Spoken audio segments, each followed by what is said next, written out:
WS, Young Professionals of Seattle. Thanks for being here. Today marks the launch of 1 Million Cups Seattle, Washington. We're proud to say that we are the first organization or the first city to launch in the state of Washington for 1 Million Cups. They're throughout, I think, 45 other states throughout the country. And 1 Million Cups was started by the Kauffman Foundation, which is a foundation out of Kansas City, Missouri. And it was started initially just to bring people together, bring the entrepreneurial community together around a cup of coffee. And since then, this now marks 6 years that 1 Million Cups has been operating, and they are now engaging over 20,000 people across the nation, literally right now.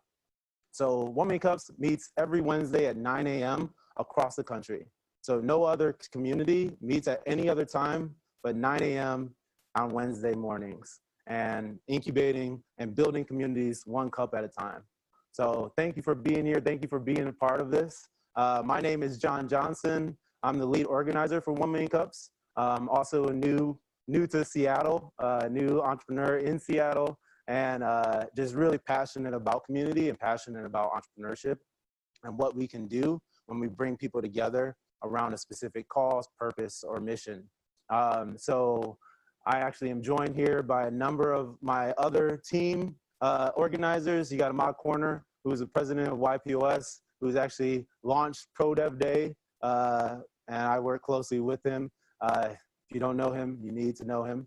I have Andy Garcia, who's also new to Seattle from Cleveland, Ohio, my hometown, actually. Go Cavs. And, got Troy Thomas over here. Troy is my business partner through a small studio and probably one of the best graphic designers that I know. You got Christina Brennan, who is a coach and consultant through 3C Communications. And she is probably the best marketer that we know. So we hand selected all of these people to just put together a stellar organizing team. And last but not least, we have Jason back in the back, who is also working with Atlas Workbase and has joined us and is more than passionate about what we're doing at 1 Million Cups. I want to quote, he said, all those other meetups are so janky put together. He's like, 1 Million Cups, they have their stuff together. So just a little pat on our back for that. Thank you, Jason, for being here. And thank you, everybody else, once again, for being here. So a little bit about 1 Million Cups. Like I said, they've been in existence for about 6 years now. And over those 6 years, if I could get to my slide, trying to do too much. Over those 6 years, they have over 3,500 weekly attendees. There's over 700 volunteer organizers. So all of us who I just mentioned are volunteer organizers. We volunteer our time just to do this, to make sure that we can be here to support you as entrepreneurs, support the community, and ultimately support all of the missions and purposes that are taking place here. We are growing communities cup by cup. So like I mentioned before, there's over 23,000 people that are meeting here right now. Now, to put that back in 2015, there was only about 9,000. So it's just growing exponentially every year, because obviously it's just a really solid organization that's attempting to do powerful things. There's over 103 communities across the nation. So there's multiple in each state. I came from Phoenix. I actually was an organizer when I was in Phoenix, and I just knew that Seattle really could use something like this to be a safe, consistent space for entrepreneurs to come together and share their stories. And like I mentioned before, it's powered by the entrepreneurs themselves. So today we're gonna hear from one of the best entrepreneurs that I have met since in my short time of being here. And there's over 8,000 entrepreneurs that have shared their stories and ideas on this stage in front of the 1 Million Cups community over the last 6 years. Back in 2013, there was only about 440 of them. So it gives you a good idea of where 1 Million Cups is going and why it's just so important to the community and how we can potentially grow this thing here in Seattle. So there's a couple of things that I'd like you to do today, and as we move forward and continue to do this every week at 9 a.m., go ahead and download the 1 Million Cups app. It's a pretty cool app, very clean, organized. It's just a way for you to see all the other communities in the country, specifically Seattle, You can see, we will actually give you live notifications if things change, who's presenting, so on and so forth. And you can also check in right now on the app. So we have a good running tally of who showed up, consistency, so on and so forth. Follow us on Twitter and Instagram. We just launched our page, so there's literally one post on there, I think, but we're gonna keep that as a good communication strategy as we move on and continue to do this. We have a Facebook group that we're gonna be hosting conversations around entrepreneurship, around the Seattle 1 Million Cups community. And then obviously mark your calendar for every Wednesday at 9 a.m. You know, one of the things that I told the team is I would love to see this turn into a lifestyle and not really just a networking event. It's just a way, hey, 9 a.m. on Wednesdays, I'm gonna be at 1 Million Cups because I'm gonna hear a good story. I'm gonna have a free cup of coffee, and then, you know, I'm gonna meet some cool people. Why not? As I mentioned before to some of you in the room, when we get here, it's all about networking. It's all about meeting other people. It's all about socializing. So it's not really about just sitting and, you know, observing like a classroom. It's really about creating community and bringing people together. So we might actually change the orientation of the seats to like not make it so classroom style. That's just one of my pet peeves. And one more thing, if you are an entrepreneur and you want to share your story here on this stage, we are taking applications. All you have to do is go to our website, 1millioncups.com/Seattle, and fill out an application. You can literally fill out that application. We'll see it. We'll approve you and get you slotted in. We have about 4 weeks booked out already. So get in there and we can actually start to get you on stage and share your story about your business, about who you are, so on and so forth, similar to what you're going to hear today from Bill. So with that being said, what to expect today? Like I mentioned before, coffee and networking every Wednesday at 9 a.m. We're going to start with coffee and networking. We're going to go for about 15 minutes, and then we're going to get a 6-minute presentation from that week's entrepreneur. And then immediately following that, there's going to be a 20-minute Q&A, including all of you. So you can ask him any questions, and he'll answer those questions. But one thing to preface is that this community is all about support, right? It's a safe space for these entrepreneurs to get up and share their dream and share their story. And it's our duty as a community to support them in reaching that dream and fulfilling their purpose, right? So make sure all the questions are supportive, maybe constructive questions, not so much criticism. Now, if you do have some advice on his pitch or on the presentation, give that advice, but just know that it's coming from a place of support. Sound good? All right, and then after that, more coffee and more networking. Today, we have the unique opportunity of launching at ProDev Day. So there's many events happening after this, including panels, there's a career fair, there's a happy hour, lunch and learn, all of those things, and that schedule is out front for you. So immediately following this, you can network more, talk to the entrepreneur of that week, and go on about your day. Sound good? So it's very short. Every week we're going to be from 9 to about 10 o'clock. It's not going to go longer or shorter than that. It's just a quick hour of, you know, community.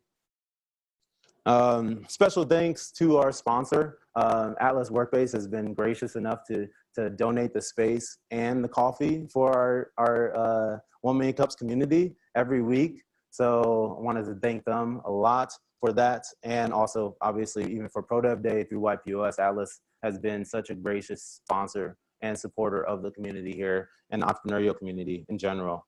And with that being said, I'd like to introduce our speaker and entrepreneur of the week, Bill Sector, co-founder of Atlas Workbase. Give him a round of applause. Thank you.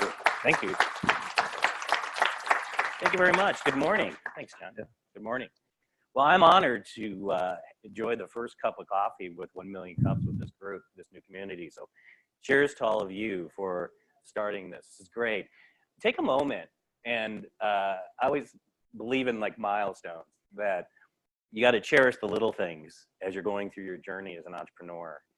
And this is a journey for 1 Million Cups, Seattle. Hopefully, a month from now, there'll be twice as many seats here, and you'll know each other a little bit differently than you know each other today. And you'll go back and you'll think about this moment of this first 1 Million Cups meeting here in Seattle. So always pause and take a picture, a mental picture of these little milestones that go on as part of your journey. I've been asked to speak for 6 minutes, so someone's gonna keep the clock going because I could talk for 10 hours, about my journey. You're sitting in my journey today. I'm a co-founder of Atlas Workbase. My vision and dream was to create a space that combined where co-working has evolved with third place. Are you familiar with the term third place? Home, work, and that other place you go. And things that you think about in third place are coffee shops. So it's how appropriate that we're drinking coffee today. Airline lounges, hotel lobbies. My background is in business development. I've worked with startups and Fortune 500s. My first job was my own little ceramic business when I was just in fourth grade. And then I had then I worked for the ceramic company, and then I started my own custom framing business. And then I worked for the Great Frame Up they offered me a franchise, and I just chose to go to college instead of taking a franchise. But I've been going back and struggling my whole career with entrepreneurship versus working for somebody else. In my, about 5 years ago, sorry, I take that back, 2010, well, it's 8 years ago, I decided to stop the train and go up and get my MBA at Seattle University, focused on leadership. And from that, I came out saying, I want to do my own thing and do something very specific. And that's actually during that period of time where I birthed this idea of Atlas Workbase. They've asked me, and what I'm thinking about, what I would say in 6 minutes, and hopefully have 20 minutes to chat and have a conversation and answer your specific questions. But what are some of the themes that I think about being an entrepreneur and things that have gotten us to the point of successful enough to actually have our first prototype location. And hopefully we'll have 100 of these here in the next 6 years. Do what you believe in and have a passion in.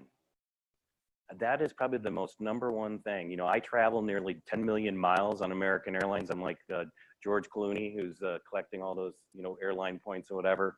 And I love that journey. And I've always been in a position where I had to work with remote teams, and I was trying to find, where do you find a place to work that is conducive to what you need to get done? And when I was going in and doing my own startups and being part of that, and part of the early part of those journeys, even just affording to take someone out for a cup of coffee was a hassle. So I wanted to do something unique in that space, and had a real passion and knowledge for that. And that goes to my second point. Know your skill set. Know what you're good at. One of the first things in the MBA program at Seattle U on their leadership point was weeks and weeks of analyzing us as individuals to make sure we understood where our strengths were and that we believed in them and we were passionate about what those strengths were, so that we can really clearly articulate those. And then by that, also understand what our weaknesses are, which lends me to my third point. Partner with people that filter in your weaknesses or the lack of your strengths, and that share your values. Because those are as you go through your journey, if you are with people that complement you and at the same time share the values and vision that you have, that'll just make your journey even easier and stronger. Of course, through all that, I think a common theme with all the entrepreneurs that will come up here, and I don't know your stories here today, but I'm sure where you are at your journey.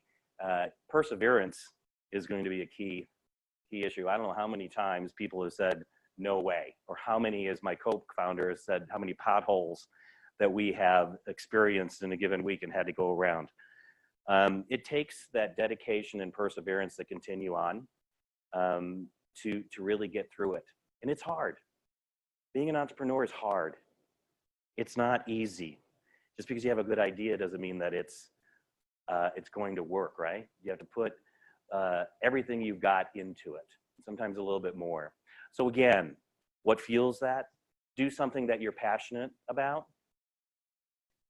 Know your skills, know your strengths, build off of your strengths, work those strengths, and build in other people that filter in your weaknesses, and partner with people that have shared values. That's my pitch. So I'm going to ask you, in the theory of, in the spirit of what John was talking about, is going to do a Q&A. Let's build this community up a little bit together. Let's come together. This is kind of a coffee talk. So come on, let's move up. Let's get together. I'm going to pull up a seat. We don't have to make this more so formal.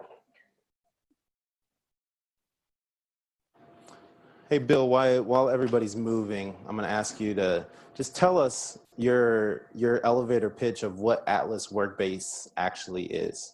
First question already. Good. What did I do that in 6 minutes? Did I do that okay? Did I meet the time mark? Good.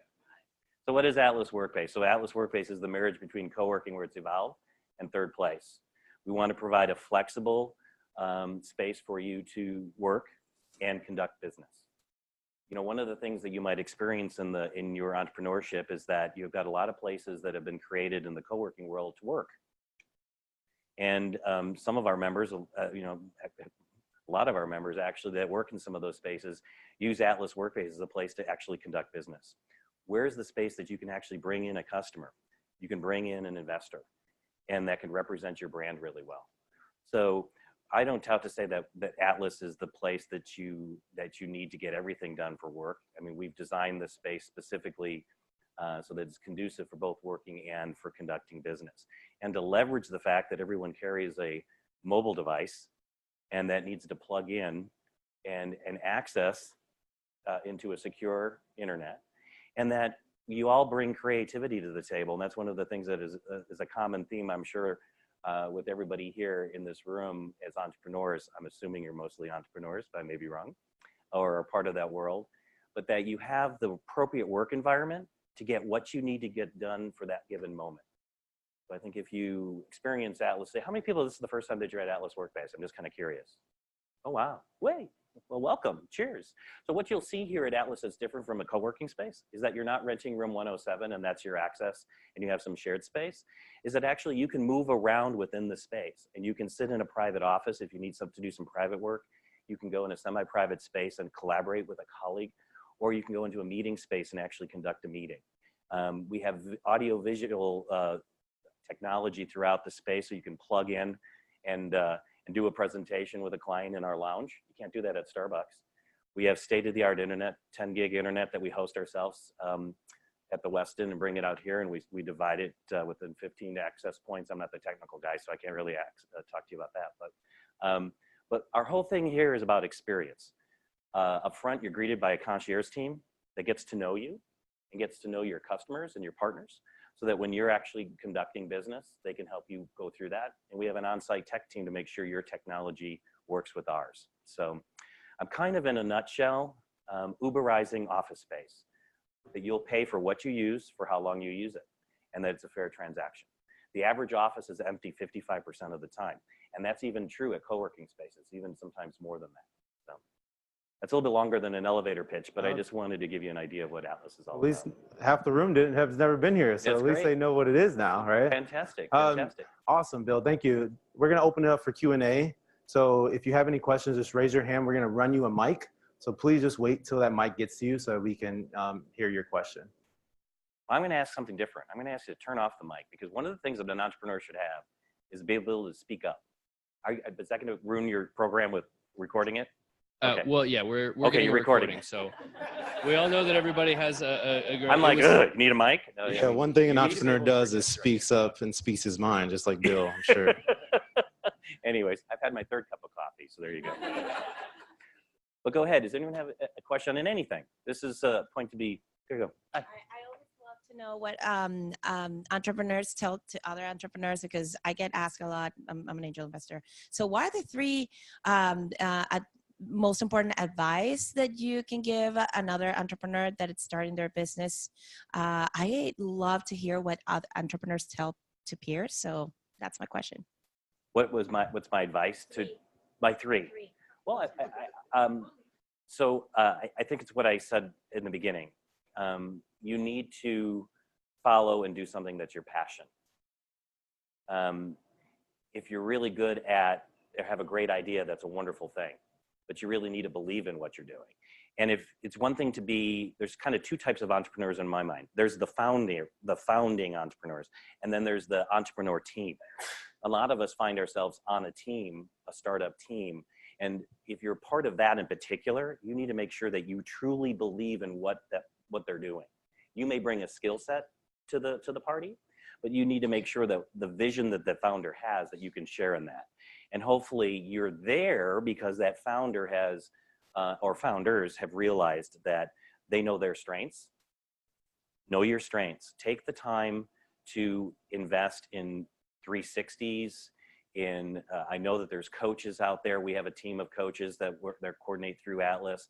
I know there's a lot of resources out there. Take the time and investment to understand what you're really good at. Not what you think you're good at, but what you know you're good at.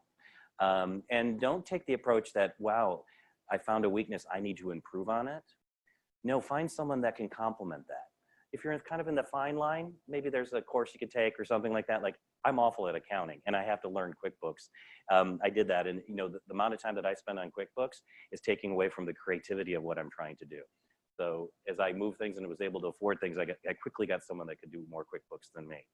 And then that third thing is to find, as you build your team, find people that have common values. And I reiterated that before. I'm very, very lucky to have a co-founder that, as we go through the potholes of building this business, we don't always agree. But the foundation of our value system of how we want to, the experience we want to create for our members, the experience we want to create for the team members that we bring on, and the responsibility that we have to the team that we bring on, and the vision of how we want to move this forward. Our goal is to have 100 units in 5 to 6 years. I'm in the middle of a Series A round right now.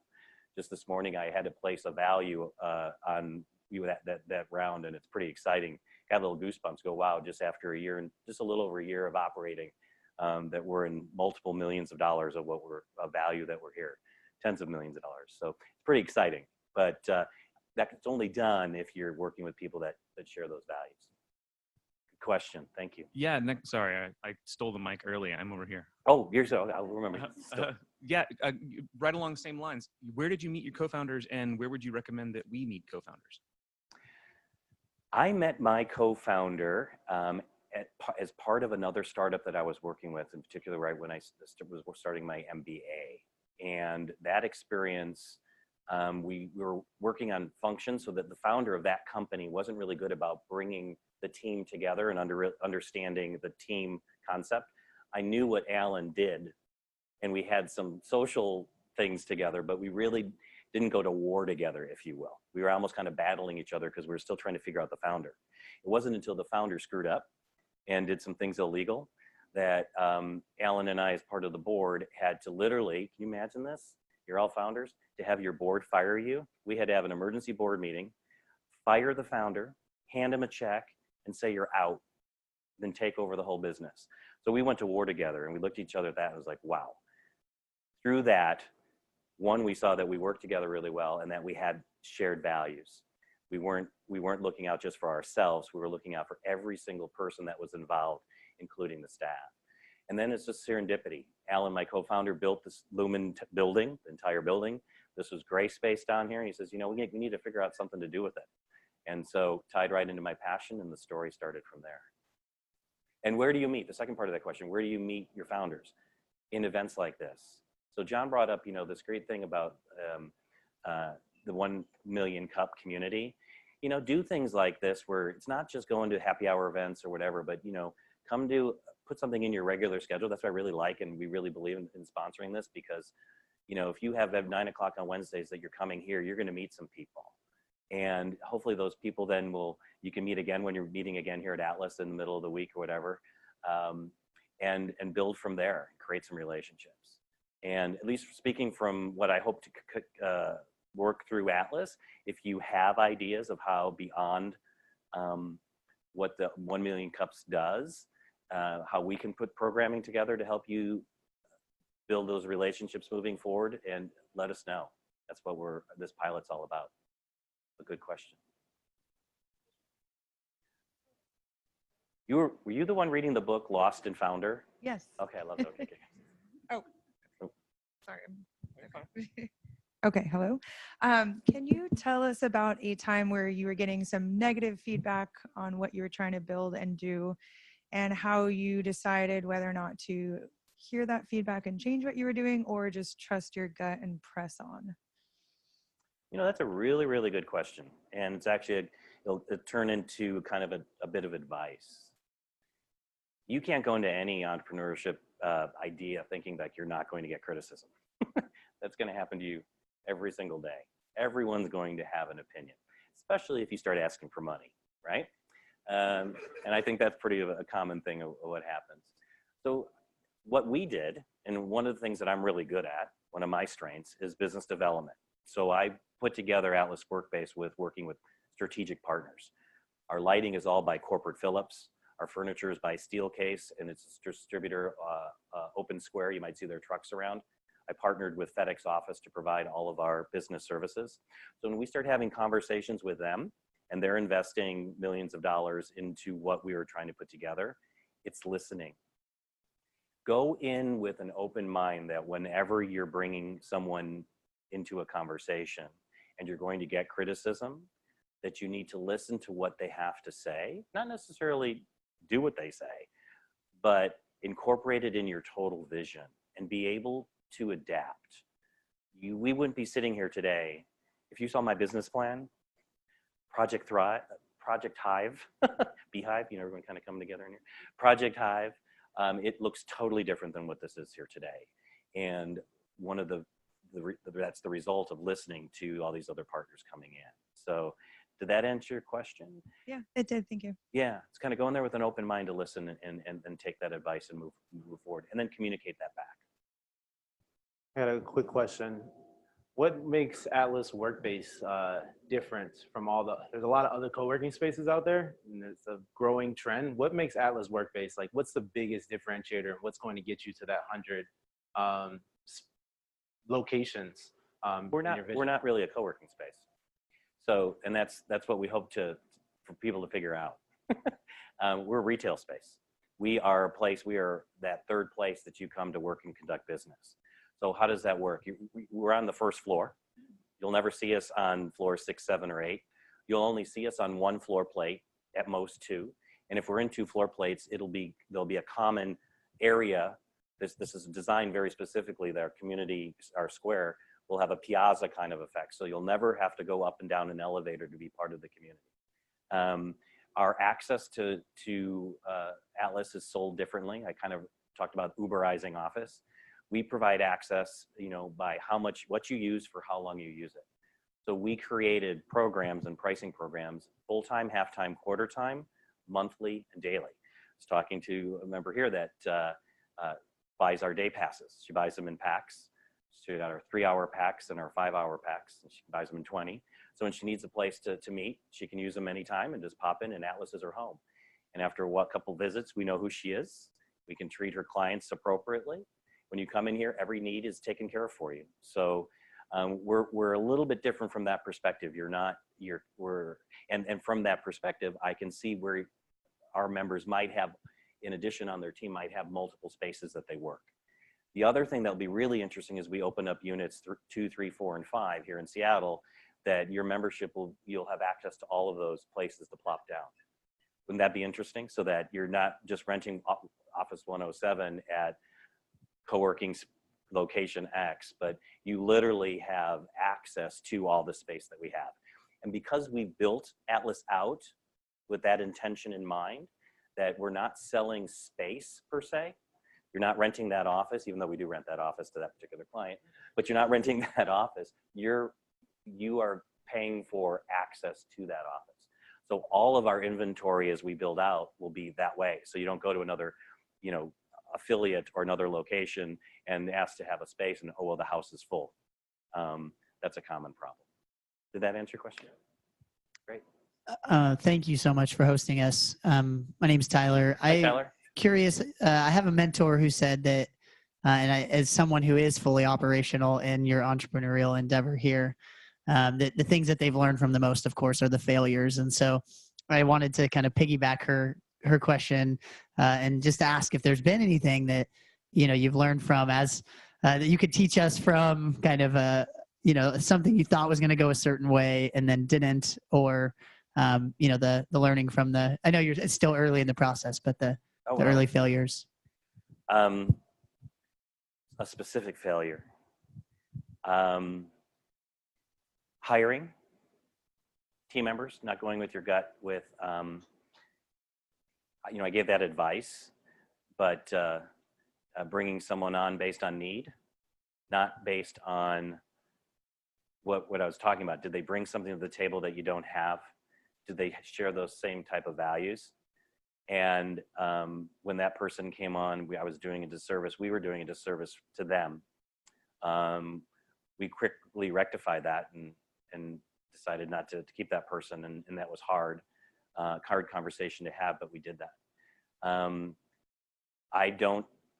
I'm a idea operations business development guy. I know nothing about real estate and nothing about building things out. So my patience level on, we're expanding, this wall's going to go away. We're expanding another 6,000 square feet. And our permit's been sitting in the city for the last 6 months. It's supposed to take 6 weeks. And like my blood pressure is up to here, but I'm all ready to go. And I've got waiting lists for people to come in certain spaces, and I can't accommodate them. But it's the reality that I have to work through. Failure.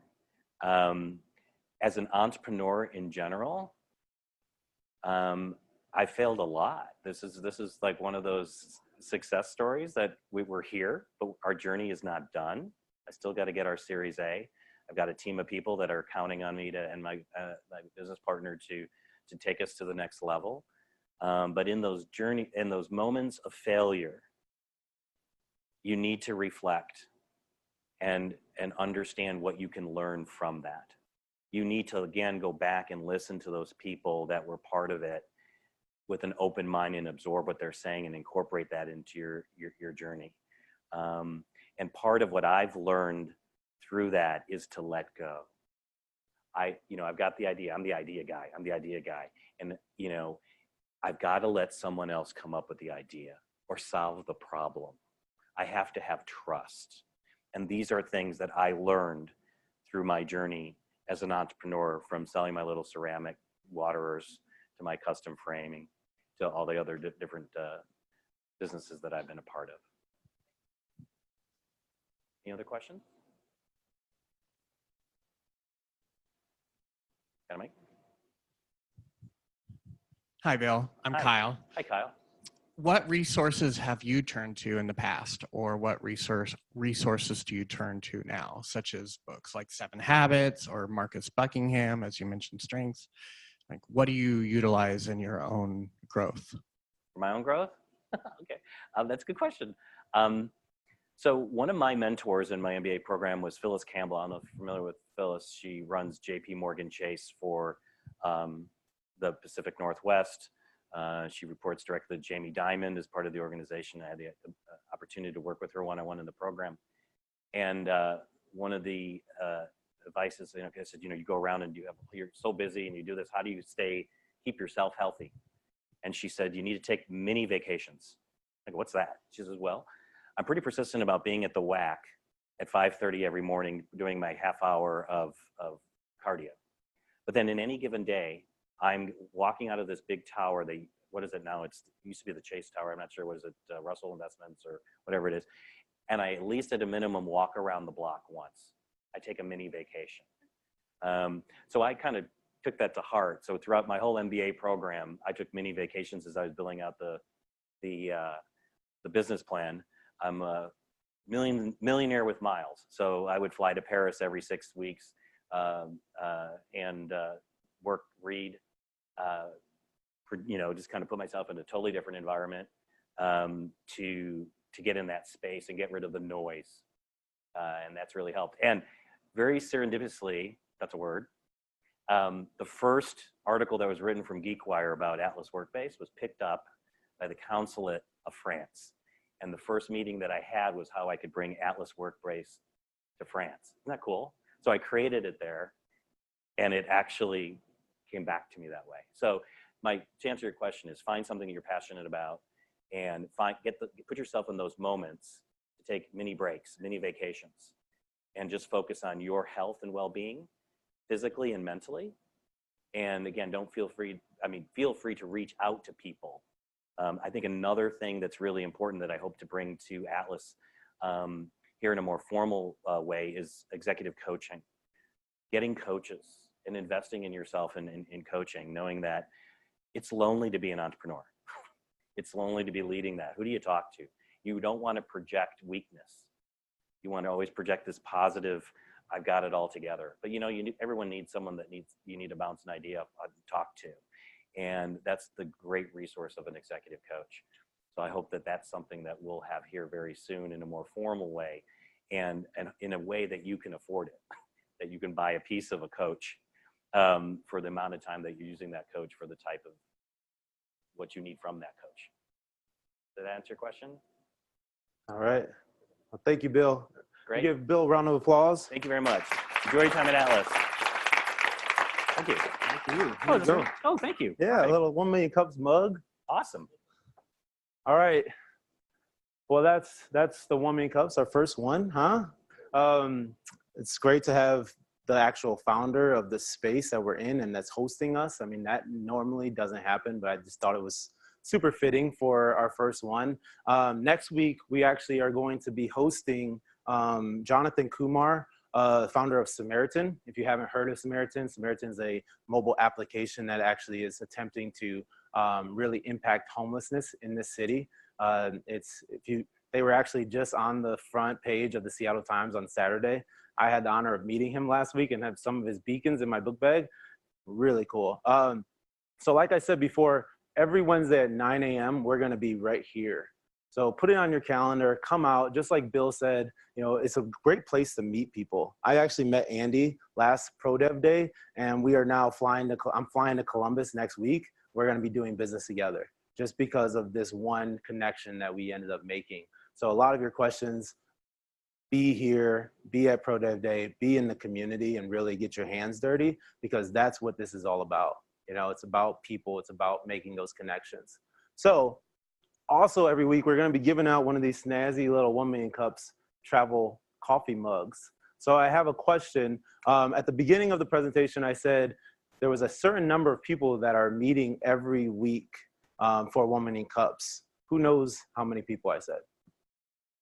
You got it. So we're gonna be, you know, making it rain swag every week. And then one more thing, we actually, if you do wanna present, sign up on the website. If you have any skill set around video editing or video production, we would love to have you join our team to be an organizer. Every week, we're gonna be putting these videos online, and they're gonna be distributed across the whole country of those 103 communities that are out there, so that people can learn and access that information online. Like I said before, follow us on Twitter and Instagram. And after this event, please go ahead and hang out around the coffee out here in the common area. We call it the square. All of the organizers will be out there. Bill may be there, I don't know. Yeah, he's gonna be out there for questions. And just have fun and enjoy the rest of your day. All right, thanks for coming.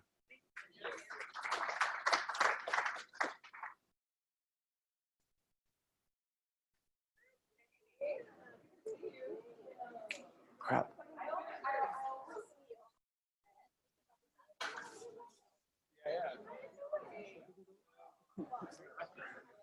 I didn't ask what can the 1 million cups community do for you?